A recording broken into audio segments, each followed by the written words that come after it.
Back in late 2021, I found myself staying at my grandparents' old house for a few months. They'd passed away some time before, and my family hadn't gotten around to selling it yet. We were basically using it as a vacation home, but I was between apartments and needed somewhere to crash, so it worked out perfectly. I got home from work around 6 p.m., pulled into the driveway, and was walking to the mailbox when Mrs. Henderson from next door came over. She was this sweet elderly lady I'd chatted with a few times about my grandparents and my situation. I'd mentioned to her before that I was staying there alone temporarily. She seemed a bit worried when she approached me. "Honey," she said, "I remember you telling me the other day that you're staying in the house by yourself, right?" When I nodded, she continued, "Well, earlier today when I was out for my walk, I could swear I saw someone moving around inside, behind the windows upstairs, and I noticed your car wasn't in the driveway, so I figured you were at work." I thanked her for letting me know, but honestly, I didn't really process what she was saying. She didn't seem 100% certain about what she'd seen, and, come on, who would break into my grandparents' old house of all places? Still, when I got inside, I did a quick walkthrough to check for anything out of place. No signs of a break-in, nothing moved around, not even footprints on the dusty floors. It was unsettling, sure, but I convinced myself it was probably nothing. I made some dinner and settled in to watch TV for the rest of the evening. It was Friday, so I had the weekend off. I ended up staying up past 1 a.m., and by then, I'd pretty much forgotten about what Mrs. Henderson had told me. Just felt like any other night.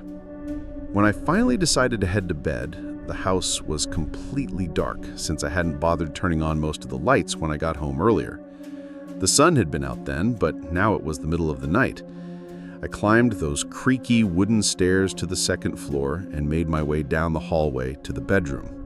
This bedroom was typical for the old house. It had two sections, the main area with the bed, and then a little hallway area with a closet and one of those built-in vanity desks from the 70s. Beyond that was this huge bathroom with a separate shower, Bathtub, and way too many mirrors for my liking. Always creeped me out. I used the bathroom and turned off those lights, then went back to the bedroom area and flipped those lights off too. But something was wrong. There was still light coming from somewhere. My heart started pounding when I turned around and saw it. That little hallway between the bedroom and bathroom was lit up. Now here's why this was so terrifying. The light in there was one of those old-school bulbs hanging from the ceiling with a pull string. You literally had to yank on this string to turn it on or off. I never used that light because it was such a pain, and there was no way it could have turned itself on. I walked over and stared at this dim, bluish light filtering through the foggy glass of what had to be a decades-old bulb. I reached up and pulled the string to turn it off. The amount of force it took was significant. Definitely not something that could happen by accident. Standing there in the dark, Mrs. Henderson's words came flooding back to me. Someone moving around inside the house. I turned my bedroom lights back on and stayed in there with the door closed, figuring I'd scroll through my phone until I got tired again. For the next half hour, I kept glancing at the door and toward the bathroom hallway. My gut was telling me something was off, even with all my logical explanations. Finally, I decided I should probably double-check the house, just to be safe.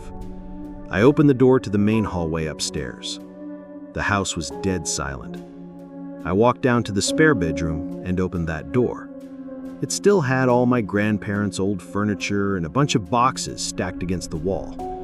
The moment I stepped into that room, though, my whole body just froze. My heart rate shot through the roof, like every alarm bell in my head was going off at once, screaming at me to get out of there. That's when I saw it. There was a shape under the covers on the bed. As I stared, trying to make sense of what I was seeing, I realized it was a person. Someone was lying in the bed under the blankets. Pure panic hit me. I tried to back up but stumbled, and the old wooden floor let out a loud creak. Instantly, the person sat bolt upright, way too fast for someone who'd been sleeping. He'd definitely been awake, probably listening to my every move. It was a man. His eyes locked onto mine, and that's all I saw before I bolted out of that room. I could hear his footsteps pounding behind me as I ran. I didn't stop running until I was out of the house and down the street, hammering on Mrs. Henderson's door. She let me in and called for help. The police arrived pretty quickly, but the guy was already gone by then. In the weeks afterward, my parents helped me go through everything in the house to see if anything had been stolen. Nothing valuable was missing, which raised the question, what was he doing there? Most people think he was just squatting, using the empty house as a place to crash. But here's what really terrifies me. I'd been living there for 2 months. He had to know I was there. Had he been hiding in that house the entire time, living there with me without my knowledge? And what would have happened if I hadn't found him and run? I moved out immediately and haven't been back since. I don't think I ever will.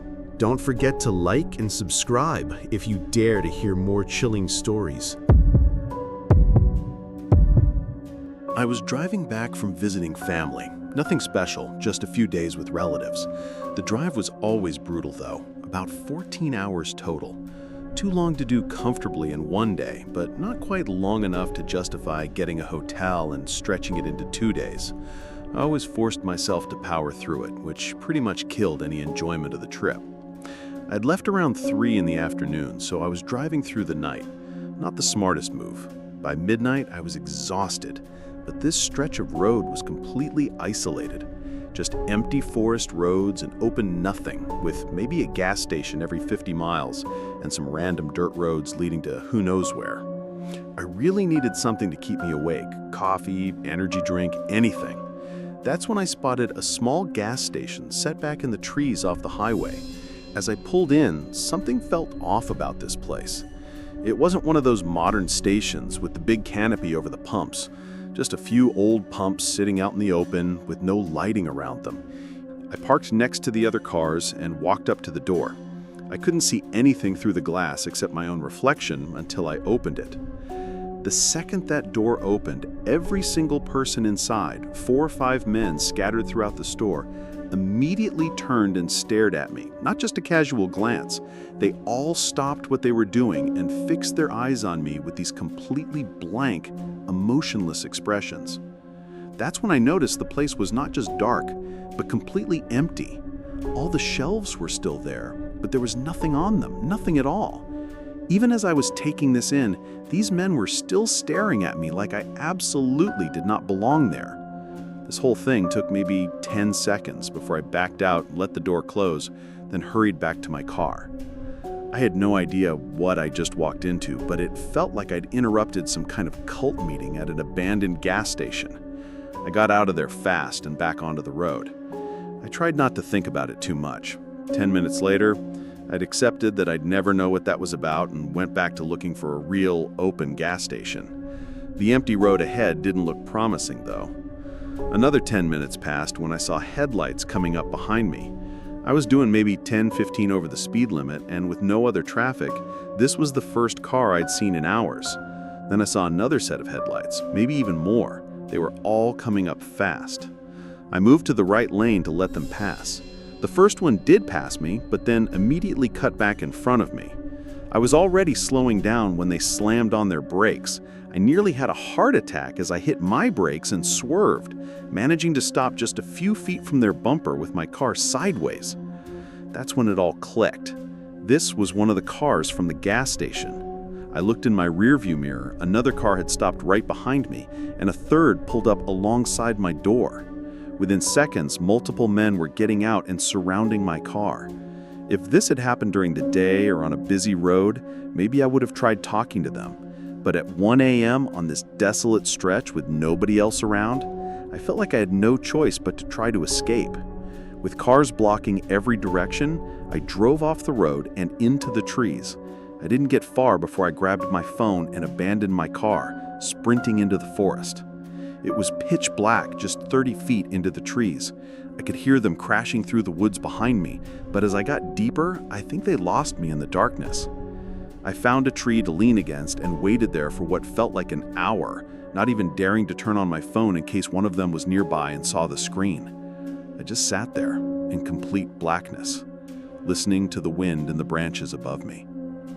After that hour, I finally used my phone's GPS to find my way back to the road where I could get a signal and text 911. All the cars were gone, except mine, still stuck between the trees. After that long night, a tow truck managed to get my car out with surprisingly little damage. As for the men who followed me, there's been no word from the police. I think they figured I'd seen something at that gas station that I shouldn't have, and they followed me to make sure I couldn't talk about it, whether that meant kidnapping me or worse, and dumping any evidence in those isolated woods. I can still picture walking into that gas station and having all those men turn to stare at me at once. It still gives me chills thinking about what could have happened. Don't forget to like and subscribe if you dare to hear more chilling stories. I'm writing this while it's still fresh in my mind. This only happened a couple of days ago. I had Tuesday and Wednesday off work this week and was just chilling at home with no plans. Just some quiet time to myself, which was exactly what I needed. Tuesday night, I decided to order some food rather than cook. I opened DoorDash and found some random place that was still open and ordered a small meal. The app said it would take about 45 minutes, so I settled in on the couch to watch YouTube on my TV. It was shaping up to be a perfect, relaxing night. After about 45 minutes, I got up to casually check out the window. There was a car parked in my driveway. I immediately opened DoorDash and checked the map. The delivery driver was still 10 minutes away, so who was in my driveway? I'm not really the confrontational type, so I wasn't about to march outside and demand to know what they were doing. I figured they'd realize they were in the wrong place and leave on their own. I went back to the couch, but found myself getting up to check the window every few minutes. When my DoorDash order finally arrived, the car was still sitting there. From the window, I couldn't really see much detail about whoever was inside. When I answered the door for the delivery, I asked the driver if he'd noticed anyone in the car. "Yeah, there's some guy in the driver's seat," he said with a shrug. "Didn't really get a good look, though." He left, and I was stuck feeling really uncomfortable about this whole situation. I tried to work up the courage to go out there and see what was going on, but only 5 minutes after sitting down with my food, there was a knock at my door. I jumped up from the couch, heart racing. I stood there staring at the door for a minute before slowly walking over, trying to stay quiet. When I looked out the peephole, no one was there, but the car was still in my driveway. I took a deep breath and opened the door, stepping outside into the dark, quiet night. I looked around the porch but didn't see anyone, so I walked down the driveway toward the car. When I got close enough to look through the window, whoever had been inside was gone. A chill ran through my whole body. I walked around to the back to get the license plate number, but there wasn't one. No license plate at all. That scared me even more because it suggested this guy had planned for this. He didn't want to be identified. I backed away from the car and headed for my front door, really starting to panic now. This was definitely time to call the police. I stepped inside and closed the door behind me, but immediately something felt wrong. The house was quiet, but my senses were screaming that something was off. I crept into the living room and looked at the couch where I'd been sitting. My phone was gone. Terror shot through every part of my body. Before I could even process what to do next, I heard the slow creak of a door opening somewhere in the house, then quiet steps moving down the hallway toward the front door, stopping just around the corner. He was waiting there, right by the front door. I couldn't just run out. I was frozen with fear for several moments, then started very carefully making my way to the other side of the house. No matter which way I went, I'd have to pass by that hallway where I knew he was waiting. Whatever I was going to do, I had to do it fast. I hesitated for just a second as the anxiety of what I was about to do hit me, but then I got control of myself and made a dead sprint for the back door. I unlocked it and burst out of the house. Just as I stepped outside, I heard the man behind me call out my name. Not just my first name, my full name, first and last. It shocked and confused me enough that I actually turned around to look back. The man was charging toward the back door, and I could see most of his face clearly, but I had absolutely no idea who he was. I'd never seen him in my life. I turned and kept running. The area behind my house was just more neighborhood, flat lawns and houses with nowhere to really hide. I could hear him still chasing me as I ran past the next row of houses. I decided to just keep running down the sidewalk and hope someone would drive by and help me. After a few minutes, I looked back and he wasn't there anymore. It took me a long time to find someone willing to help me call the police. By the time the cops arrived, the guy was long gone, having taken his car and disappeared. Turns out he was smarter than I thought. When I tried to track my phone later, we found out he'd tossed it in my front yard before leaving, so we couldn't use it to trace him. If this had just been a regular break-in or robbery, I'd be a lot less shaken up. But this clearly wasn't that. This was a stalker who knew my full name and probably a lot more about me than that. There's no telling how long he'd been watching me or what he was planning to do. It's only been a few days, but I'm already making plans to move far away. I can't stick around knowing that whoever this was still knows where I live. If there are any updates in the next few weeks, I'll try to let you know. If these stories sent chills down your spine, don't vanish into the darkness without hitting that like button. Share your scariest experience in the comments below, because your story might be featured next. And remember, the scariest thing is missing out. So subscribe now, before the next nightmare finds you.